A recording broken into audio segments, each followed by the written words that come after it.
Hello and welcome to this video. In this video, we will start discussing about the second chapter of your history, that is Socialism in Europe and the Russian Revolution. The happening and the success and the outcome of the French Revolution that occurred in the European continent had a huge impact over the other European countries as well as over the other countries of the world. The French Revolution inspired people to take a stand for social changes. Well, every society has some division among its people, among its population. Like if you remember in French, the society was divided into first state, second state, and third state. And according to the belongingness of people to some particular state, they were enjoying some kind of privileges or they were getting some burden according to their belongingness to some state. In French society, the first and second state people were the privileged people. They were enjoying certain powers, they were exempted from paying taxes. But the third state people, they were suffering more. They had to take the financial burden of the first and second state people. So, in every society, a divided structure existed. Like if we take the example of India, the people are divided based on religion, based on caste, based on their creed, their belongingness to particular community. So, in every society, people divided on certain bases. So, the success of French Revolution motivated people that they need to take stand for changing the existing division, because having differences is not a problem anytime, right? The actual problem is when we start behaving in a different way, when we start discriminating people on the basis of their differences. That is the problem. Otherwise, every human being is different from one another. Some are fair, some are dark, some are rich, some are poor, some are literate, some are illiterate. But the problem starts when we discriminate them, when we start behaving awkwardly, when we start behaving discriminatorily. That is the problem. Even in French society, what's the problem if people were divided into first, second, and third state? The problem only occurred when few had to pay the extra financial charges, whereas some were enjoying lavish life without paying a single coin. That's the problem. So the French Revolution changed that structure, and at the same time it inspired the other countries as well to take a stand for the modification, for the change of the existing division. Suddenly, after the revolution, it seemed possible to change this, and the French Revolution proved it that we can change the existing tradition. It is not compulsory to follow the traditional way of social structure. The society function in a certain way because the people residing in that society, they accepted the pattern. If they want, then they can change that pattern too, and that was get proven by the success of French Revolution. Not everyone in Europe, however, wanted a complete transformation of society.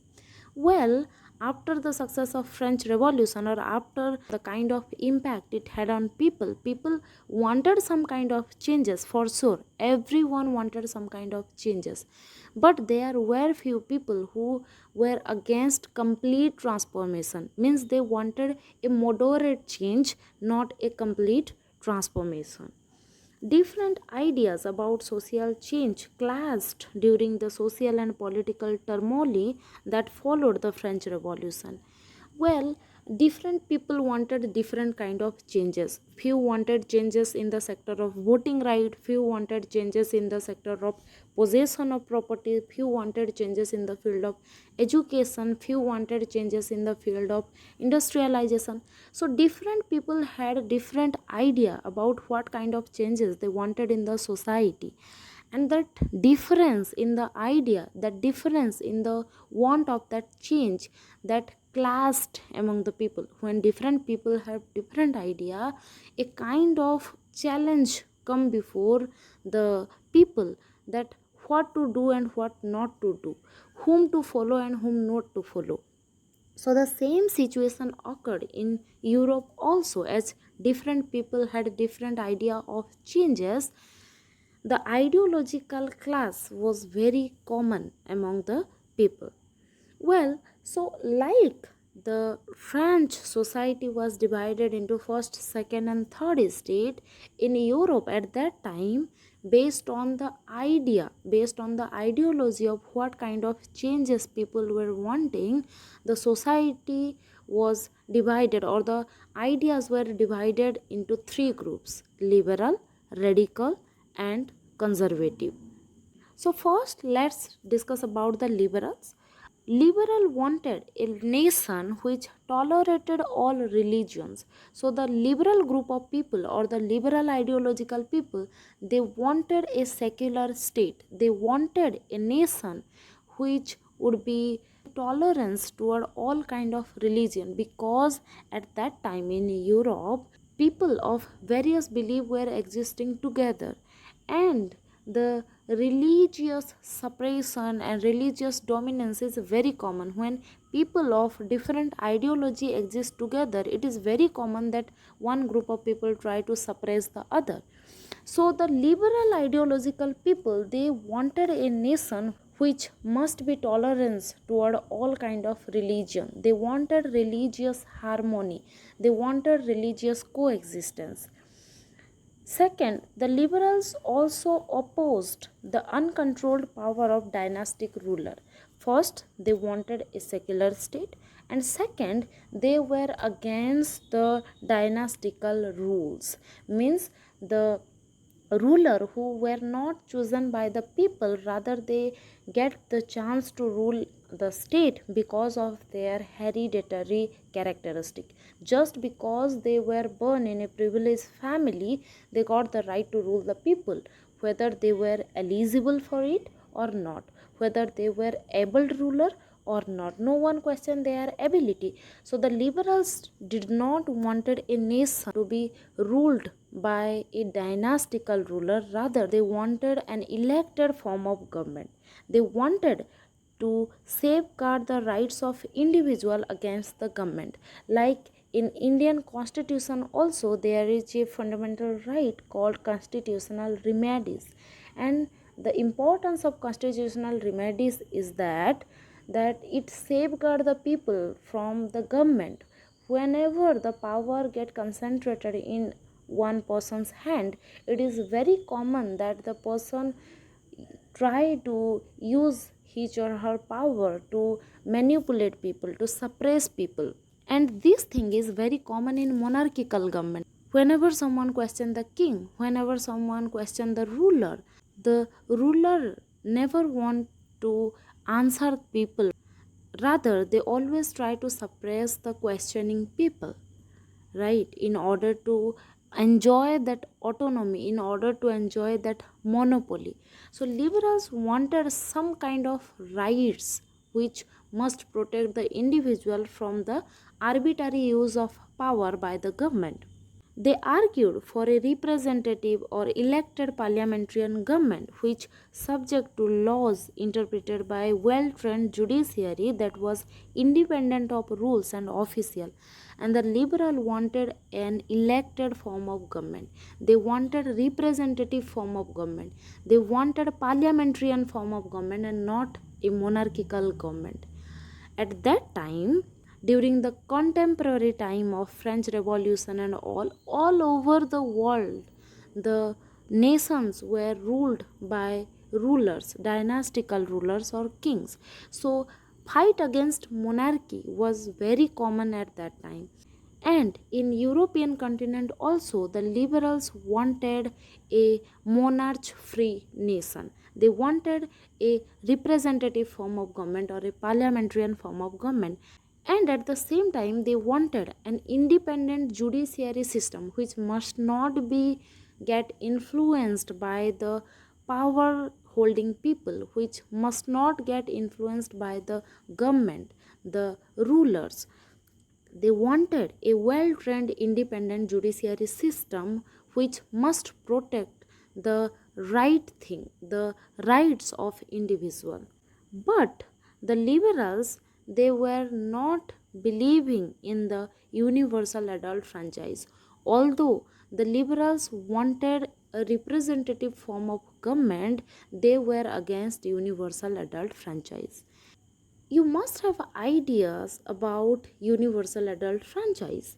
Universal adult franchise is a system where every person after attaining certain age as per their nation's rule, they must have the right to vote irrespective of their caste, creed, gender, economical status, etc.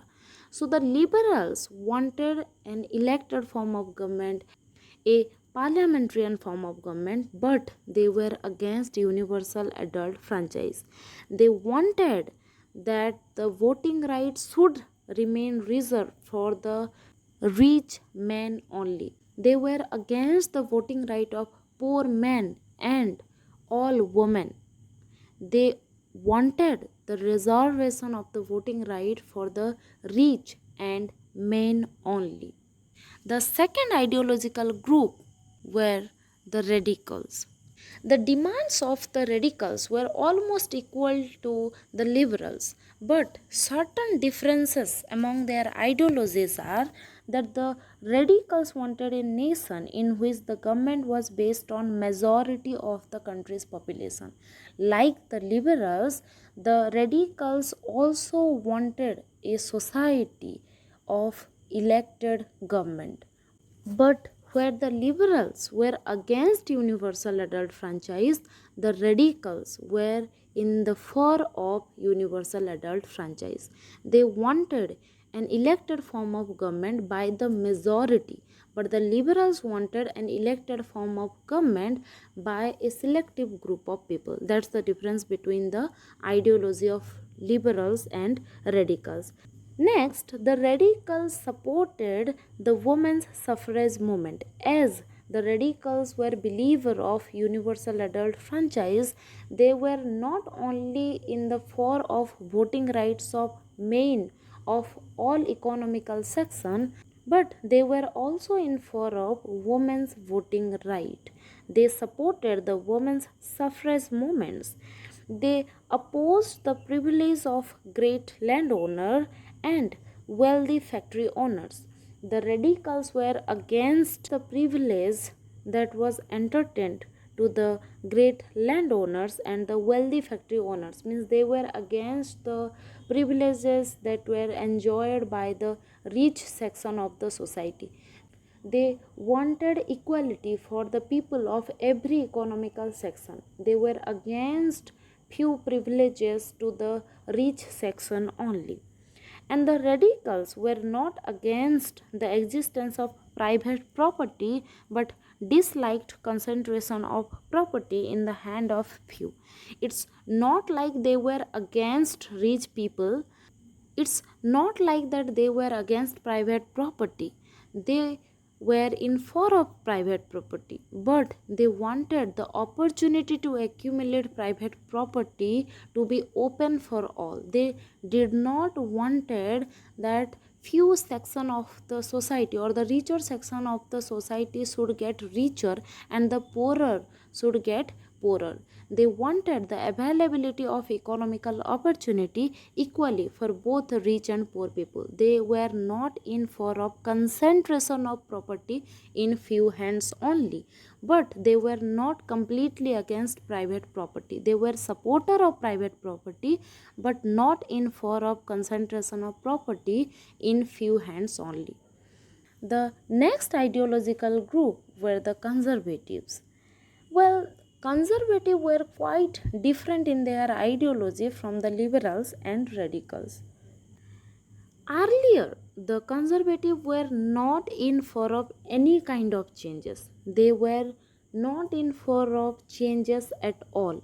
But after the French Revolution, they also started believing that some kind of changes are necessary.